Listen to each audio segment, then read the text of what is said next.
And you just make it easier to make money, Aimee, right? Like just simplify it, please. Well, I have a couple strategies on that. I do feel like client acquisition is one of the harder things that we have to do in our business. But today, let's talk about a critical topic that we all have to do as business owners, entrepreneurs, marketing, and how to market your business effectively. I'm going to break down some fundamental strategies and like a simplified approach to help you and your business thrive so you can make more money in a simple way. All right, here we go.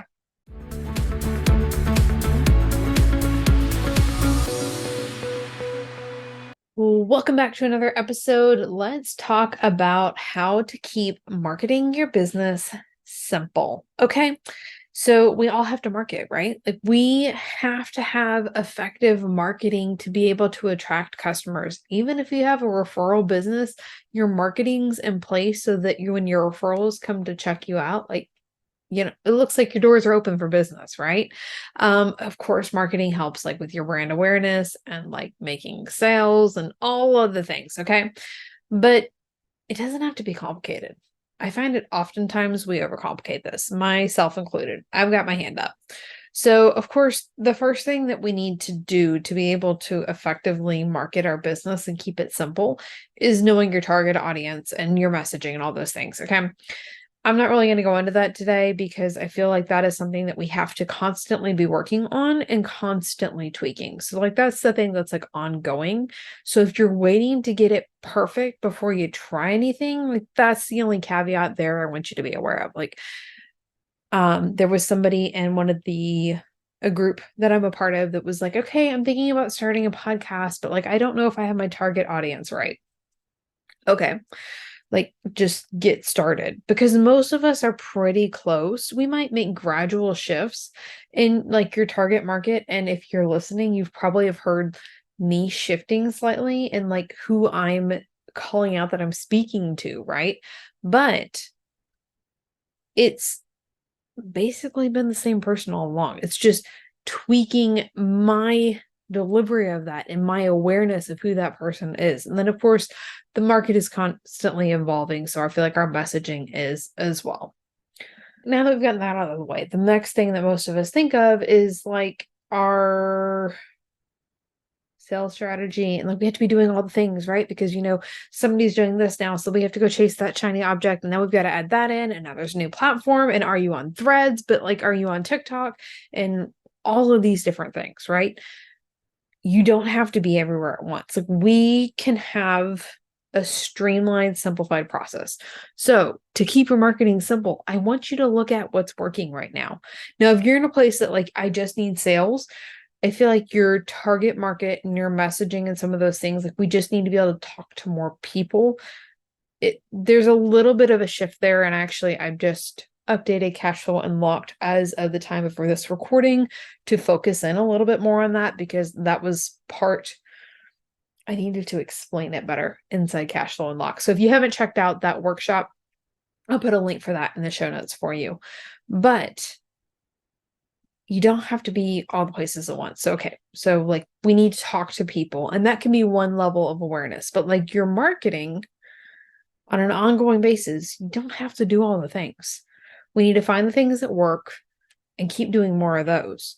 So if you're sitting there and posting all the time in one place and like it's not getting you any traction, it's never gotten you any clients there, and it's just a massive time suck, no, that's not keeping it simple when it comes to marketing your business. There's different levels of awareness, and we have to train ourselves to look at, okay, what's working. But in order to know what's working, we have to know where our clients have come from and how they got to know us. Was it somebody that was on LinkedIn that was following you a while and saw their content consistently? Well, you only don't have to necessarily post on there as much as you might somewhere else. Or maybe TikTok's working really well for you, or Instagram. But if Instagram is working, is it posting on the feed?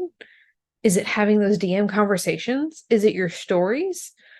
Because your posting isn't necessarily like we need to have the the presence, right? We're having the social media presence. That's what most of us think of when we're marketing our business. And I would also argue that your email list is probably like one of the most important things that you have. And then we can talk about like ads and all those things. Okay. But your social media, yes, we need to have some presence so that like, hey, doors are open and some of those things, but you don't have to be posting necessarily as much. Like, yeah, it can work for you. But again, it goes back to knowing what's working. So to keep it simple, I want you to look at your numbers. What are you doing that got you the last 5 clients that you had? And how did they find you? How did they get to know you? How did they learn to trust you? And do more of that. Like, do more of the thing that actually works. As much as I love reels, I know reels aren't necessarily the thing that gets me clients. It's not even really a growth strategy either to get like more eyeballs on you. So I've done less reels. So look at your numbers. And I want to hear, this is the part I want you to send me your challenge. For those who've been for a while, I haven't even like spoken that out. Your challenge today, I want to hear where your last 5 clients came from. Because I want you to know, I want you to look that up and see some of those things. We talk a little bit like about social media and you don't have to be on all the platforms. Pinterest used to be a huge traffic driver for me. It's not anymore. Does that mean Pinterest is broken? No, it just means I'm not putting my time there currently. If you have somebody on your team that's an assistant and can help like with repurposing content, maybe for like your main platforms, I don't think there's anything wrong with having a couple.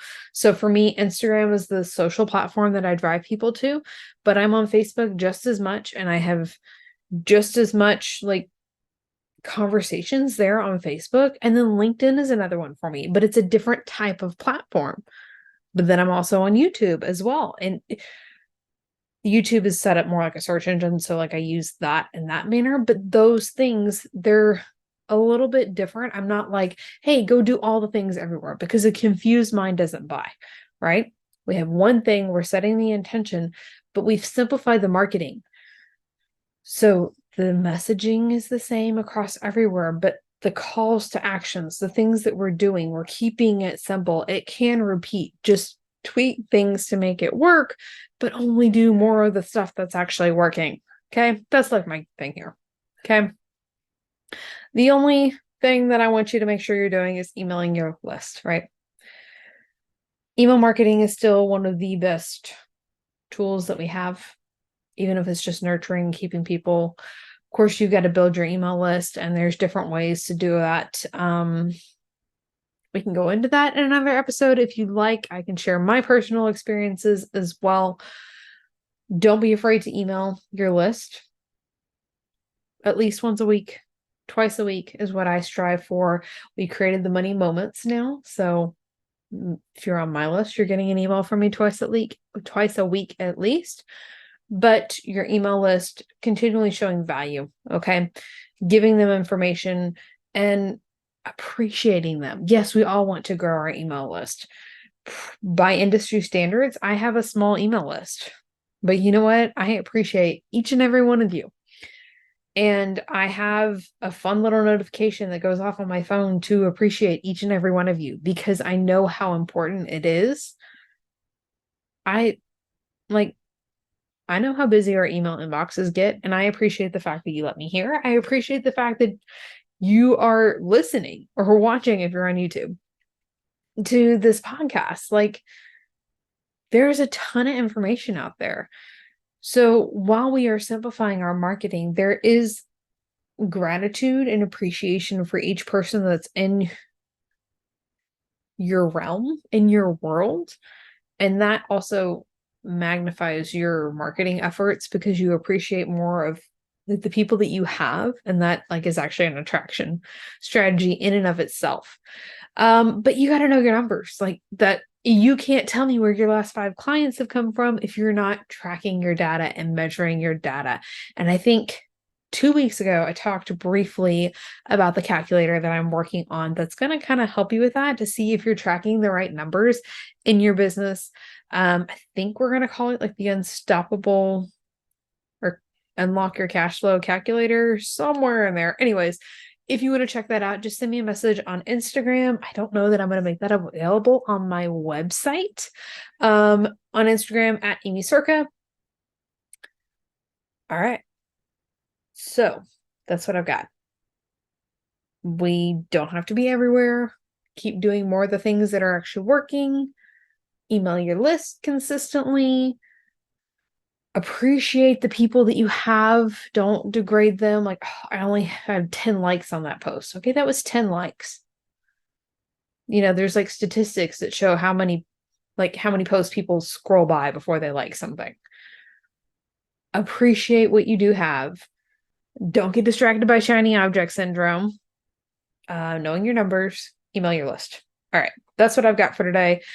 Send me a message on Instagram. Let's hear if you found this helpful when it came to marketing your business, and if you want to check out that Unlock Your Cash Flow calculator. All right, we'll see you later. Bye for now.